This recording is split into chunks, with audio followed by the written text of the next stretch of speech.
Right now, though, I'm joined in the studio with the guys from Melbourne hardcore band Rebirth. Thanks for coming in, guys. How are you? Pretty good, thank you. Thank you. So now, I believe the band has only been around for, about a year? Is that correct? Yeah, a little over. It would be like year and a half, almost. How did this all start out for you? Were you in bands before together, or did you just come together as mates and started from there? So I sort of started Rebirth after I finished a more punk band called Right Minds, and decided I wanted to play a lot more socio-political sort of lyrics and a bit more of a heavier sound. And then so I sort of just chucked a status on Facebook and got a few people together. Originally had a few lineup changes, but we played the first show as the current lineup we've got now. Yeah. I joined after the demo was recorded. We had a different drummer for the demo recording, and then I joined like straight after and played the first show. And since then, same lineup. Do you all share similar influence? You were saying you've got a unique style in terms of your music, but as well as your lyrics, as you were saying, socio-political. Yeah. Do you all kind of share similar interests with that, or is it more diverse?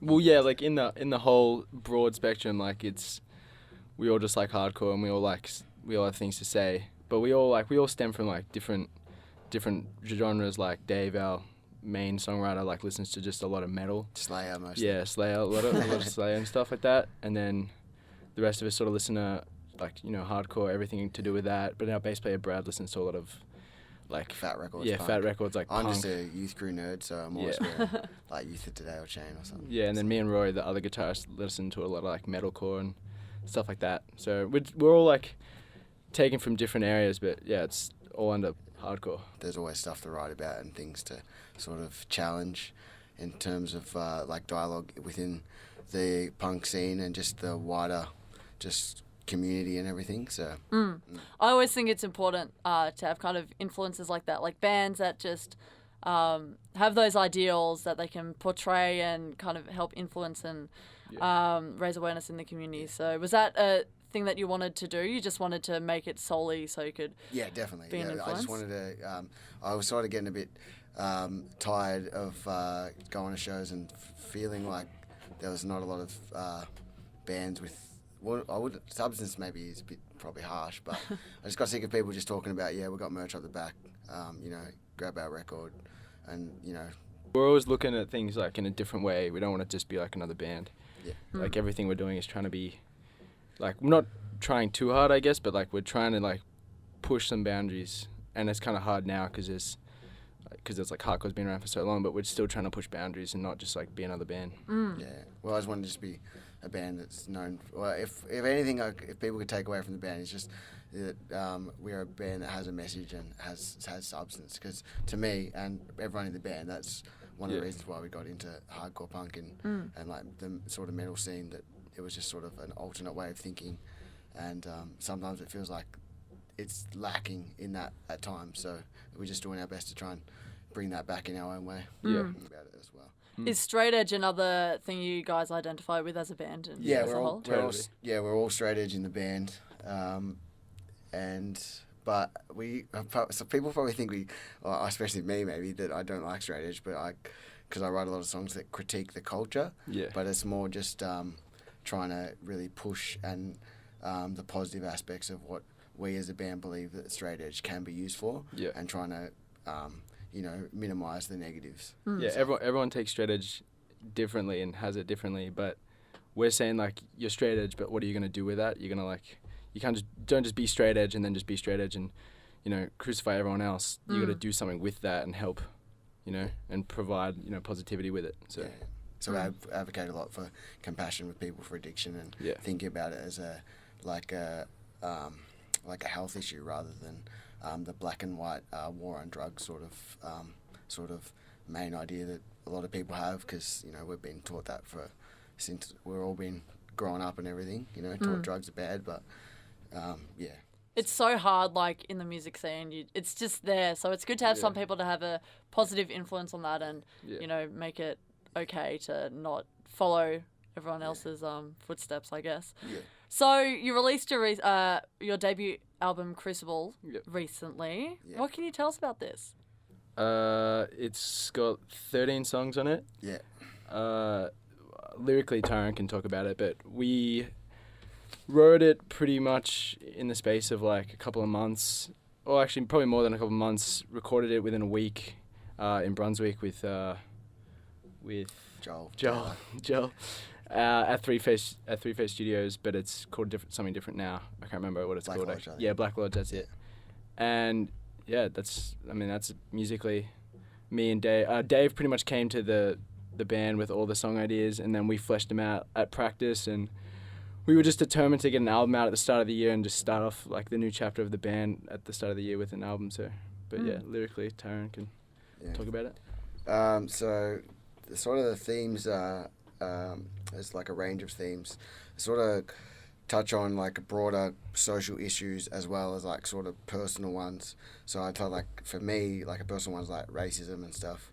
And then I've written, there's a straight edge anthem, but that's still sort of critiquing the culture in that. There's how, I suppose the whole like idea of that Crucible album, especially the last song, is about how we as like society, each generation sort of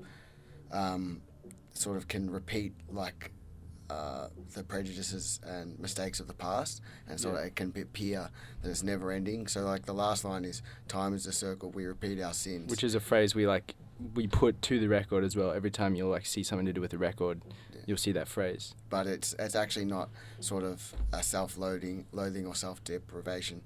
So depreciating sort of phrase. It's meant to be like a challenge. So like, you know, we don't have to repeat the sins of the past, and we can sort of better ourselves. It's just like a matter of like applying what we know and what we can do to make the world a better place. Yeah. So you're the sole lyricist in the band? A lot of it, like one song, "Sober Living for the Revolution," I sort of wrote some lyrics, and Dave, who likes writing, our guitarist, he writes a lot of the riffs. He sort of wanted to have a go at like rewriting it, so then we worked collaboratively with that. So he like wrote it out, and then we went through it. But most of the time we go through like most things, like with the riffs, like and like the drumming and just everything in the band.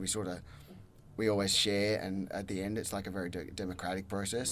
So even though that people might do more things at the start, we take it in together as a team. We're very conscious about like the structure of the record and the structure lyrically and everything like that, because you see and you hear a lot of records lately where it's like song break, song break, song break. We just didn't want to do that. We wanted it to flow well and be seen as like some a whole like entity, rather than just like a couple of songs here.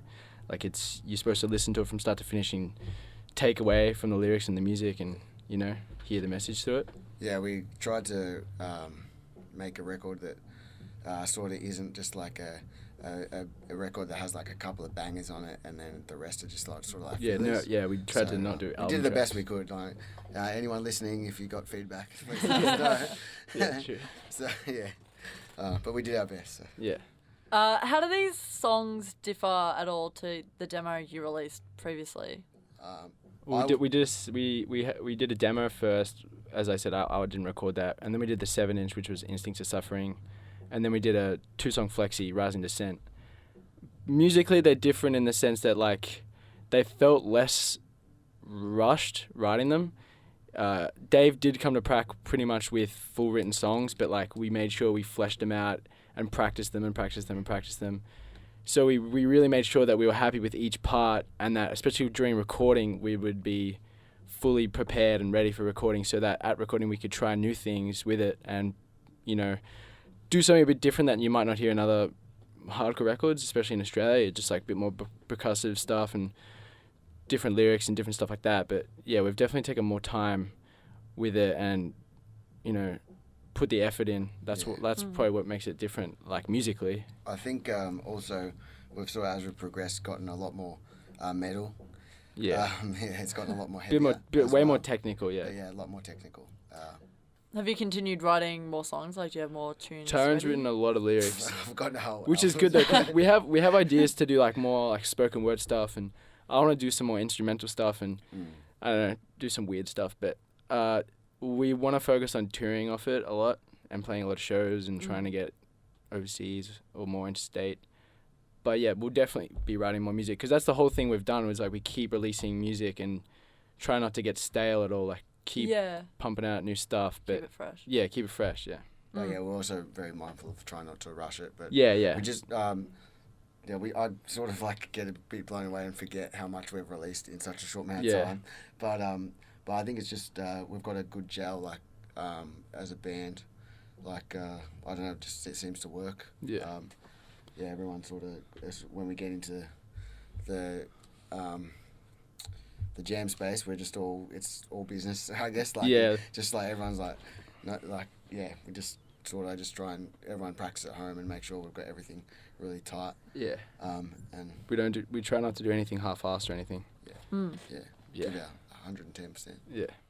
You do have your album launch show at the Reverence on April 23rd. Do you have other upcoming shows after that? Are you planning a mini tour or national tour we just finished that tour with Foundation from America, and we did New South Wales. There was Adelaide on that, but we didn't get to play that. So we are planning on going to Adelaide around May, and we have a lot of Perth friends that really support us. So we're going to get over to Perth in like around June, and then hopefully after that, do a full run of Australia, whether it's with another international or another co-headline. Co-headline, something like that. But we're going to plan to do that, and we're hoping to like hit more regional places as well, because we feel that a lot of hardcore now isn't as like you used to see on tours back then. It was Bendigo, Prom Queen. Obviously they're just they come back for they're doing that run with the anniversary tour. But I remember when I was like 16, 17, you'd see them and they'd be touring like Ballarat, Bendigo, like Albury, Wodonga, like just heaps of places. So I grew up in country Victoria, in Bendigo, so I'm really keen to try and hit there and like hit like Geelong, hit like I mean even tours don't even have Byron anymore. So we're trying to hit Byron as well, but do a full tour. And I feel like doing those regional shows, like the music scene in those not as big cities is really good, because people actually make the effort to go out to shows, and that means you get to expose yourself. And I just have fond memories of getting on the train and going to like hardcore shows in Melbourne, but I probably wouldn't have done. And wouldn't have been introduced to it if people didn't do regional. And if there's people that like hardcore, the very small amount or whatever in those places, and they're starting bands, and we need bands to play, it's gonna be able, like if we just went to Sydney or just went to whatever city and we just picked like certain bigger bands, if we go to the regional places, we can pick the local bands and then start pushing them to do more in hardcore. So you're just pushing more younger bands, because I know if I was in that area, I'd appreciate that. Now this show, you do have your album launch at the Reverence. You'll be supporting the charity Homeground, who provide support services to the homeless in Melbourne. Is this a charity you guys hold close to your heart? Is it something quite relevant to you? We've donated a little bit of like profits from T-shirts a while back, but I can't remember how I found it, but I just really thought, like, I wrote a song in the 7-inch about homelessness and stuff, and I work with I don't want to say troubled youth, but youth that are sort of not living with their families and whatnot due to violence and domestic violence and abuse and things, and a lot of those kids have either been homeless in the past or where they end up with care in the residential homes where I work. That's the last step before they become homeless. So it's I'm sort of on the forefront of a lot of kids going homeless. So I guess that's why I'm sort of passionate about it, and thought we do a lot of work with we've donated a lot to the Asylum Seeker Resource Centre and stuff. And Taran also runs Food of Today, which is at our shows and other shows you can just bring in like canned goods and stuff, and then that gets donated to the Asylum Seeker Resource Centre. Really cool. That's it. So we've done a lot with the Asylum Seeker Resource Centre. So we're just wanting to branch out and sort of go into other charitable areas as well. So. Yeah, awesome. Well, for everyone wanting to get involved, they can head to the Rebirth Facebook page and catch you at the Reverence on April 23rd. I'm going to play one of your tracks now, Blood and Ash. What can you tell us about this song? It's sort of what I was just talking about. It's my sort of personal interpretation of like the job that I do, which is residential care work with kids that are in state care. So I sort of have written it. It's quite hard. So sometimes get a bit emotional when we actually play it because I like wrote how I see it and how I see the kids and how they struggle with their trauma histories and stuff like that. But basically, it's just commenting on the kids that I work with. Yeah. So, yeah. It definitely had some energy live when we played it.